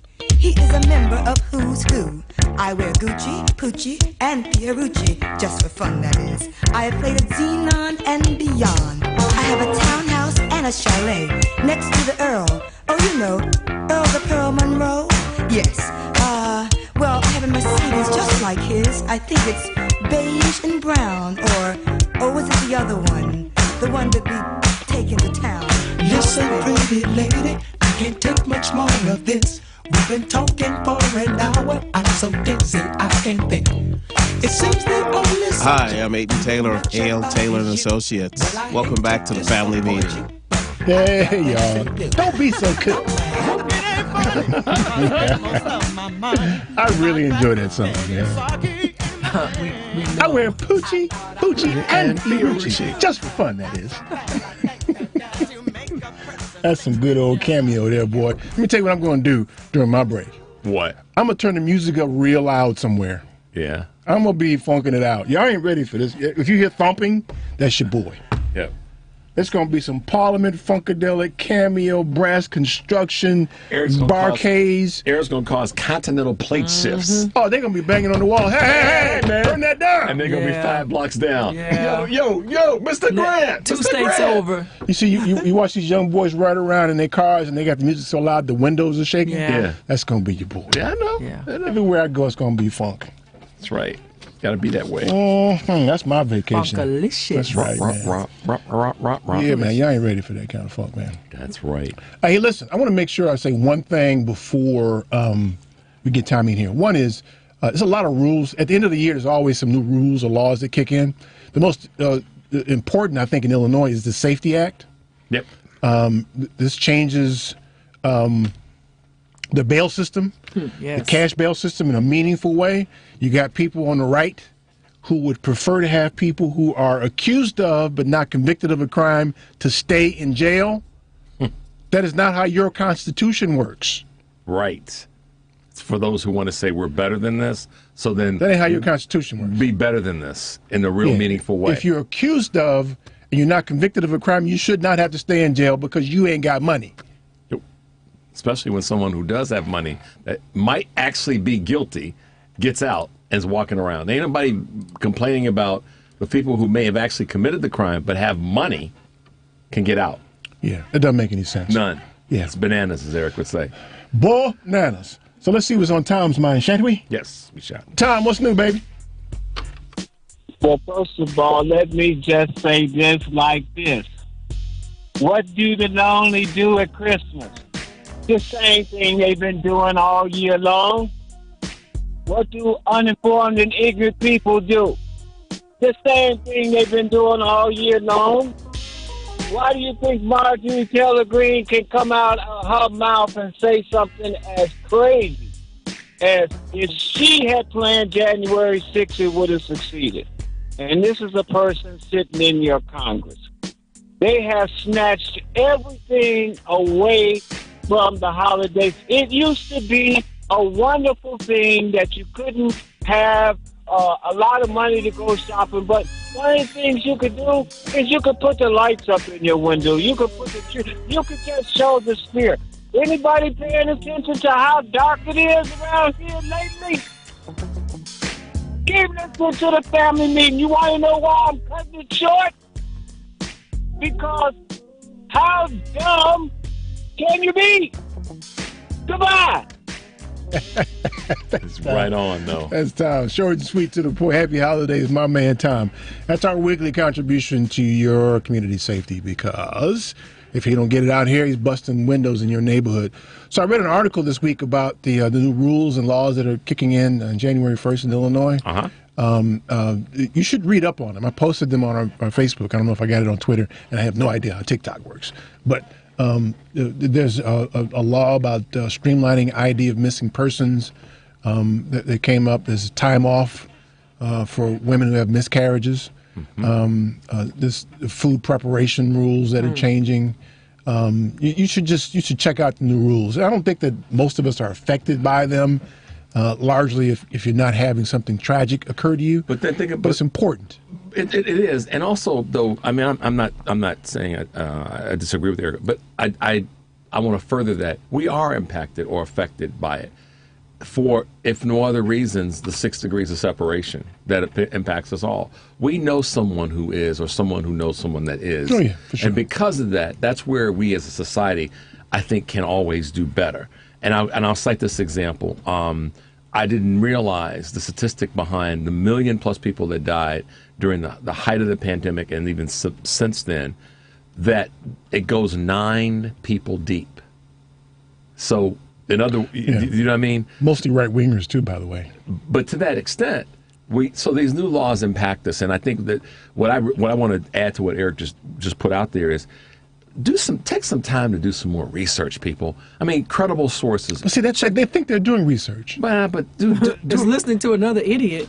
Yeah, but do it within the context of things. Listen, I heard a good point made earlier today. It was on a podcast by the comedian Jason Bateman. He said what we've kind of morphed into, and it was his interview he'd done with President Biden, that we don't have editing anymore of information that's out there. It's just out there. And to your point, Eric, about not giving up on Twitter, because our opportunity is to take what we see that we know is crazy, do our verification to the extent that we can, and drag it. And the thing about that, though, I would like to add to what you just said. And if there were laws that were surrounding people who are politicians telling the truth and not telling lies or spreading misinformation, maybe we could take this country in a different direction. That's a good point. Well, why are there not laws that say whatever comes out of your mouth has to be the truth? Right. And you know what? You're right. There is no law. There's a law against a business. If a business doesn't tell the truth, there's a law against that. But if politicians don't, there's no law against that. Well, and they're the ones writing the law, so we need to fix that. That goes into the whole thing behind Lindsey Graham's testimony in Georgia. He, supposedly he's been able to shield himself because he's, used the law to make it sound like what he did was in the context of being an inquisitive senator. And I'm botching it, but y'all know what I'm saying. Yeah. The thing about it is I have to be more responsible as a notary public than they do. And they're leaders and governors and politicians. Elected officials. Yeah, elected officials. Why do I have to have more rules than them? They can trade in stocks with insider information. Yeah, and don't pay any penalty other than stop doing it. Yeah. But that doesn't mean that they didn't, the gain that they got. There's no penalty for them doing that. They can just do it. That's true. That's right. And so the insider information law, really, what they created doesn't impact them. There's a contingent of people in southern Illinois, I forget the name of the county, who are passing around a petition to secede from the state of Illinois. They're doing the same thing in I think it's Bakersfield, California. Similar thing. So I say, bye. Let them go. Bye. Another good po-ass people. Bye. We don't need you around here anyway. And I'm sure many of the people in California are saying to those the crazies in Bakersfield, bye. Go. Let them go. Go. Let them go. Let them create their own state. Yeah. Make them pay taxes for the use of the highways that they still have on the railroads. When you cross this line. Yeah. Pay a listen, we're going to have borders. Right. Exactly. You can't come through here unless you pay. Listen, there's a process. You are an illegal alien. Yep. If you cross. We can detain you. Right. And, oh, by the way, you ain't getting no more of the county money or the state money and the federal money. Hey. Start from scratch. Yep. Make sure we get paid for whatever you're doing over there. You want us to see? Stay out the way. Fine. You got to pay tolls if you come around here. Yep. We do. I say let them go, man. Let them go. I think that's one of the mistakes that the Civil War yielded. This will be controversial. I let South go. Go ahead. I mean, even to this day, we don't need the South. I mean, they don't serve no purpose. Wait. There's parts except for Atlanta. Atlanta's hot. I like Atlanta. There's parts. We got to keep Atlanta. We snatch Atlanta out, and then everything else can go. I want Atlanta. But seriously, we could in some ways do better by.